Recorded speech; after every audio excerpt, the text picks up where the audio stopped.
Okay, so over the last 3 years or so, I've been rereading this book over and over and over again. And even um, I've periodically started writing about it. I've tried doing essays on it. And there's a couple things that um, because I am moving on to different books at this point, and I really hoped, in the sense, that this book could bring me into um, back into the academic world. That if I had some thorough understanding of it, um, it would lead me to a place that I wanted to go. But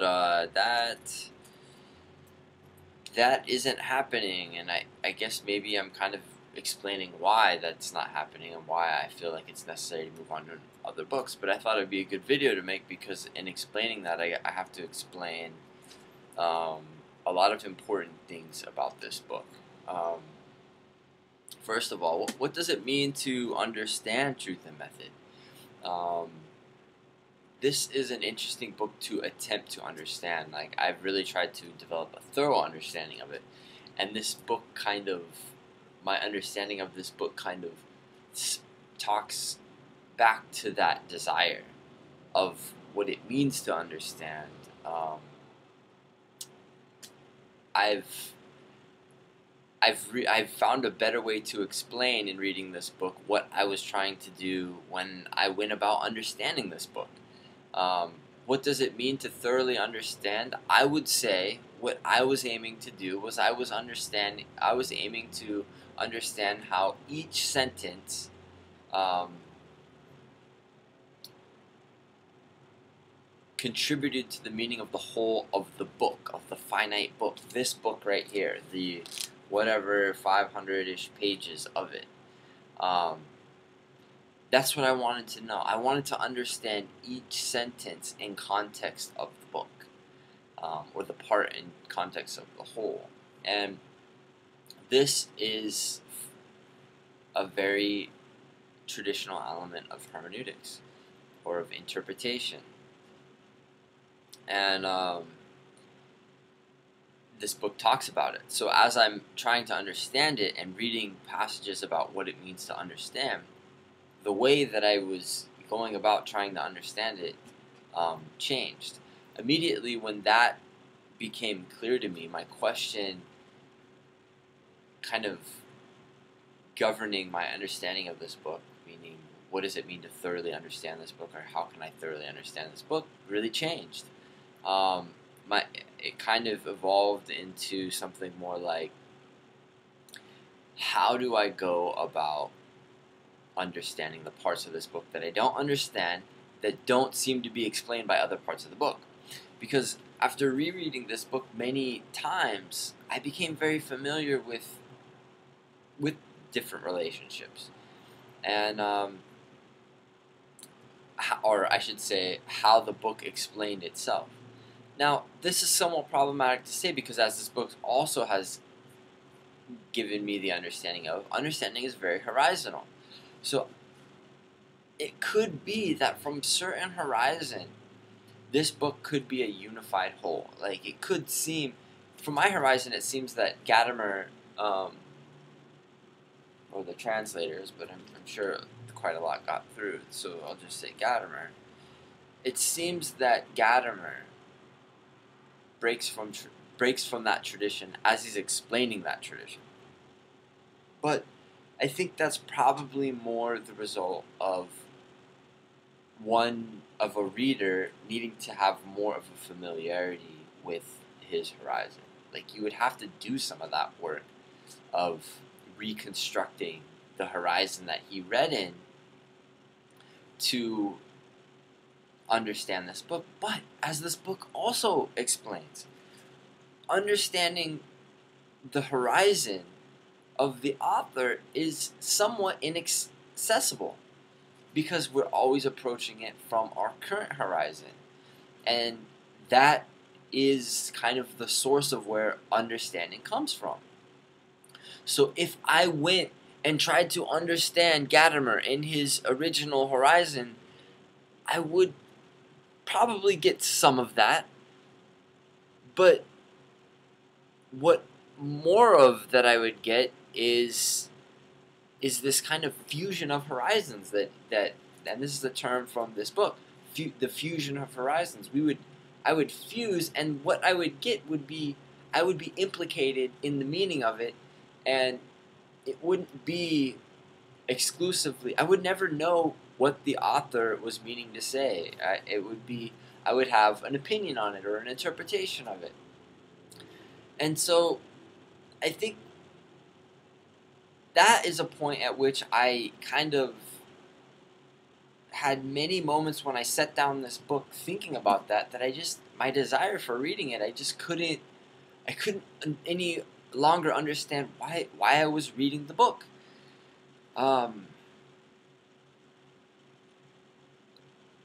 Because it seemed, because when I started reading the book, I wanted to understand,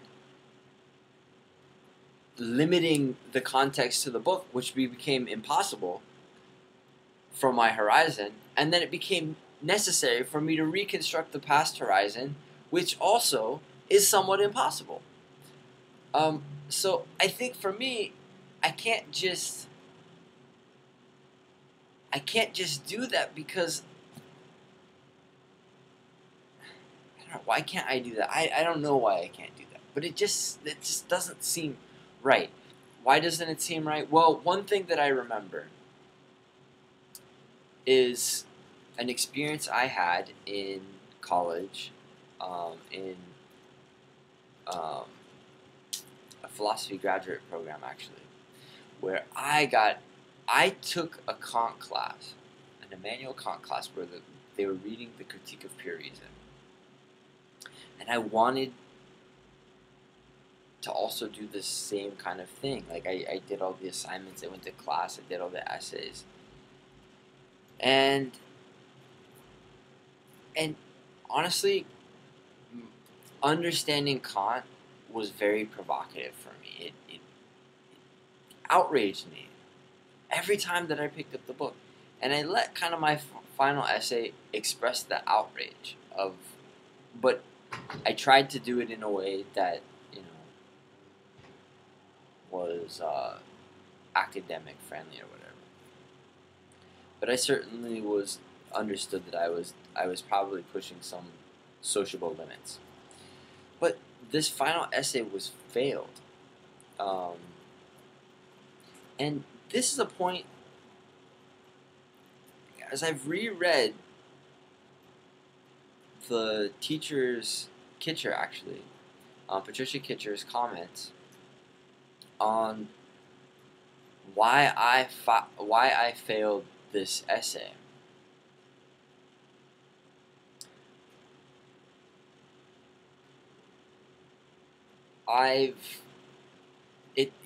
It has come to seem that she is dogmatically loyal to this idea of needing to reconstruct the historical context of the author to be able to understand the author. So, in order to understand Kant, you had to understand, you had to approach Kant from a horizon of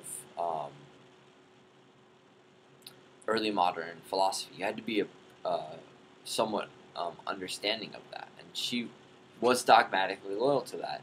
And because I didn't have that horizon, she was partly unwilling to value the understanding that I had produced in her class, and so limiting. So I guess when I how this applies to Truth and Method is that when, after reading this book for a long time and perpetually encountering passages that don't seem to be explained by the book, it seems necessary for me to have to go into the past and reconstruct the historical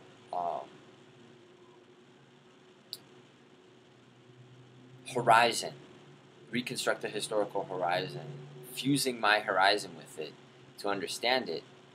It seems like that's what I have to do to understand those inaccessible elements of the text, or what I've called before the ruptures, or where the unity of the text breaks down. It's usually the parts I don't understand. When I focus on those parts, and my style of reading is perpetually to focus on those parts, and constantly weave understandings of them into a greater unified whole of meaning, knowing that it's an interpretation, not the same. I'm implicated in it, blah blah blah.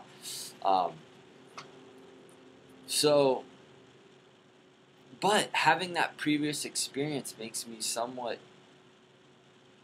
I'm just not ready to go there. I'm not ready to do that because I know it seems necessary, and I just don't know that I want to do it with Truth and Method.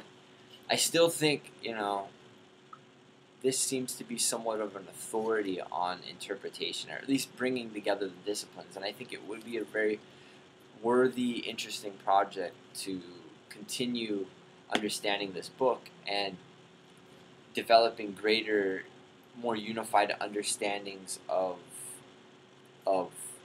how this book explains itself, but also doing that through creating a historical, reconstructing the historical horizon, knowing that I'm implicated in it, that it's not going to be exactly the same.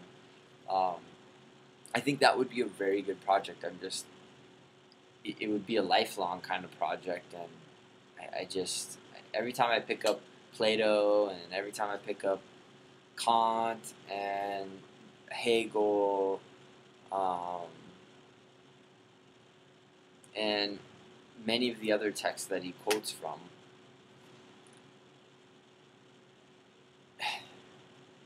I lose my interest in reading. And so anyways, I don't know if that explained it, but so what is Truth and Method based on the horizon that I'm now reading it at? What is Gadamer doing in this book? Here's in a nutshell. My opinion is that he's trying to blur the line between the human and the natural sciences. And although I think his aim is to really give the human sciences something better than something better than only being able to rely on the scientific method. So that's kind of what he's trying to do. He's trying to give them another way of. He's trying to methodologically ground the human sciences on something different. But in doing that, I think he also is opening the door for us to envision a new type of scientific understanding. And I do think there's parts of this book where I think he's more explicit about that. I think he's trying to say that language is the universal grounding of all understanding. It's more fundamental than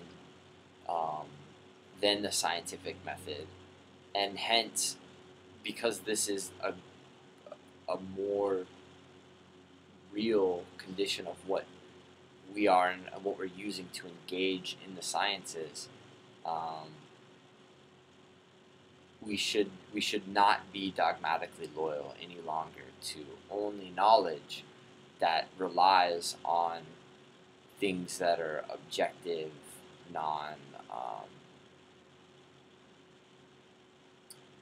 objective and unbiased.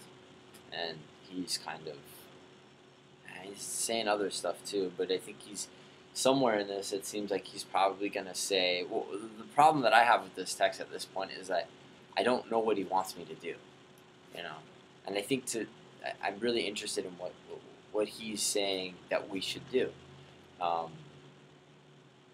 because I would love to reflect on that, and possibly even put that into practice, and explore my understanding of what he's desiring others to do. So there's my thoughts, and I have progressed on to reading this book now, Archaeology of Knowledge, which I've read before, and which I will say in just short that after having read Truth and Method for so long and kind of developed that understanding, this book is nice.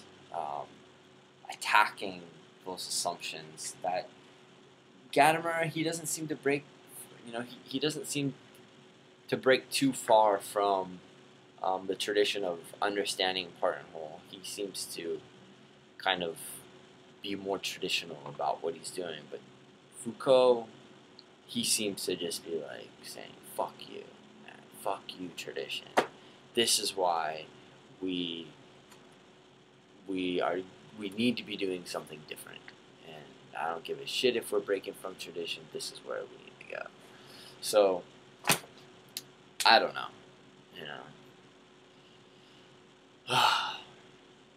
Have a great day.